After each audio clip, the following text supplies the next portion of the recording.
চলো আজকে বানিয়ে ফেলি ডালের বড়া। তো এখন ডালটা বেটে নিয়েছি আগে, তারপর এখন দিয়ে দিয়েছি এখানে পেঁয়াজ কুচি, তারপরে দিয়ে দিলাম লঙ্কা কুচি,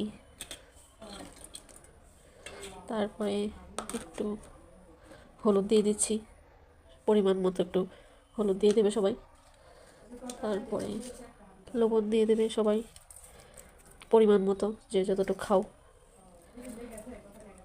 তারপরে সুজি দিয়ে দেবে একটু, যার ইচ্ছা হয় দিতে পারো, না হলে নাও দিতে পারো, কারণ সুজিটা দিলে একটু মচমচে হয়, তার জন্য একটু সুজি দিয়ে দিলাম। তারপরে একটু ফ্লেভারের জন্য কালো জিরা দিয়ে দিয়েছি দিকে, আর লাস্ট দেবো একটু এখানে চিনি দিয়ে দিয়েছি একটু স্বাদ অনুসারে। তো এখন এটাকে মেখে নেব।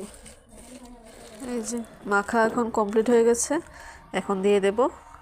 এই যে এদিকে তেলটা গরম হয়ে যাচ্ছে, এখন এটাকে দিয়ে দেবো।